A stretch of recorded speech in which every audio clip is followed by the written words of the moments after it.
Hey everyone!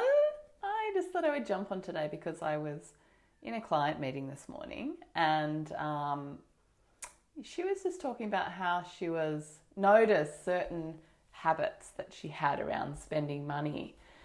So I wanted to talk about the two biggest drivers of our habits, of any habits that we have, and that is pain or pleasure. We are either always running away from pain or running towards pleasure in some way. And so these things, these kind of drivers, emotional drivers that we have will affect everything. They'll affect, what you choose to put in your mouth. They'll decide for you whether or not you want to sit on the couch or go for a walk. They will decide whether you want to get up early in the morning or stay up late at night. And they'll also determine the way that you spend money as well.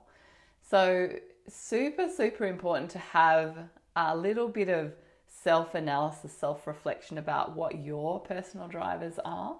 And she was telling me how, so we've got her spending plan sorted and she's been living it for quite a while now, and she's managed to put away, really within the first sort of 8 weeks, she put away, I think $2,800 into her emergency fund. So, really incredible wins all round for her. But one thing she just noticed recently was that she got her tax refund, and it was a couple of grand, what happened was it came into her weekly spending account. So we call this the triple FI, the food, the fuel, fun and incidentals account. And the ATO had the old bank account number that she usually had that money transferred into, and she'd forgotten to let them know that actually it should go into her predictable regular expenses account now. So it came into her weekly spending account, and so all of a sudden she felt like, oh, I've got this extra money to spend, and noticed herself starting to spend it. And, we were talking about, she felt bad about that because, she didn't want to do that. But I said to her, it's really human nature. The way that we're designed is either with these two drivers, pain or pleasure.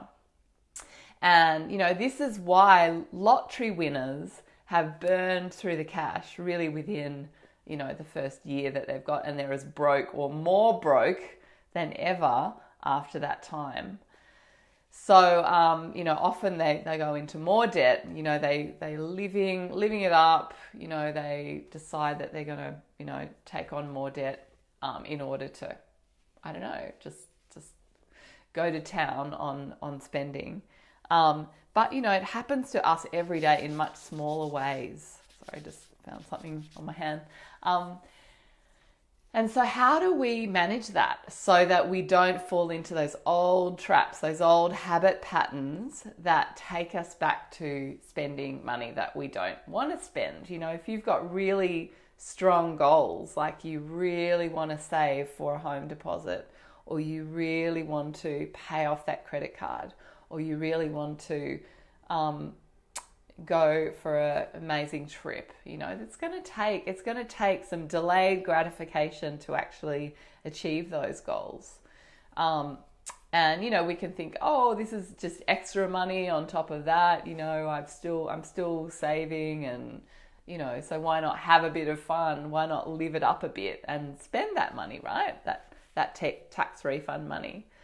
And so we were thinking about ways. So if you've just joined us, what we've been talking about is, I had this meeting with a client this morning where she realized that she, even though we've got her spending plan locked down and she's really in a good savings habit, she got this tax refund come into an old account, or it's come into an account that she uses on a day-to-day basis. We call it the weekly spending account. And she just noticed herself starting to spend that money straight away. And so how do you prevent that from happening? So we talked about strategies, and one of those strategies to just make sure that money like that comes into the right account. So that's the first thing.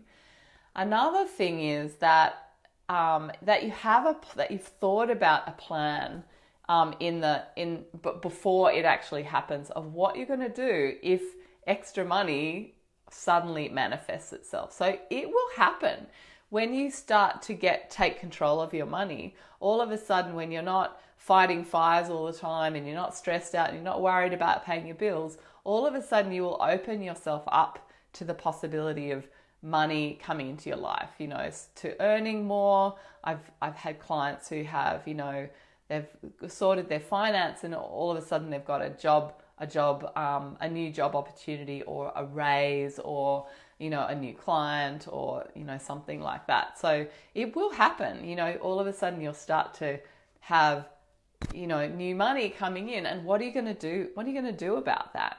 Because our tendency is to go, oh, goody, I've got a pay rise. That means I can, go and buy that piece of homewares that I've had my eye on, or, and those things are fine, but are they forwarding your primary goal? What is your primary goal? We're so distracted in society. We're so kind of taken hither and yon that we forget about what those definite major purposes are. Like, what is it that we're really wanting to get done that would give us a deeply satisfying feeling of accomplishment? Okay.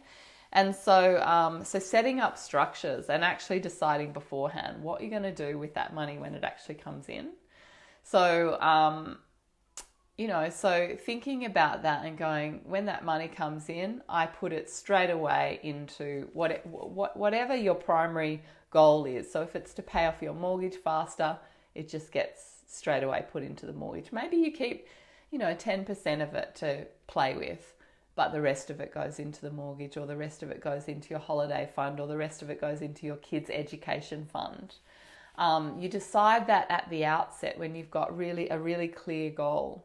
And the other thing that I wanted to add was that Suze Orman, great personal finance coach, expert, if you haven't heard of her, Google her. She says you will never be a saver, a quote unquote saver, someone who actually saves more than they spend, unless you actually derive more pleasure from saving than you do from spending. So actually feeling pain when you spend money and feeling pleasure when you see your bank balance going up, when you actually transfer that money into your savings account or into, a long-term, maybe it's an investment fund, something like that. And so how do we cultivate that? And she's a real believer in gamifying everything. So, if she gets, like, even though she's a very wealthy woman these days, she still gets pleasure from saving in some way. So, if she goes to a shop and she gets a bargain, she has a little celebration afterwards, and that's not to say that, you should go to sales so that you can get a bargain. I would, for me personally, stay away from sales and shops as much as you possibly can. If you've got a serious savings goal, it's just going to provide too much distraction from the main message. So the more you can stay away, the better. But, we all have to do the grocery shopping. We all have to, go to the shops at some point.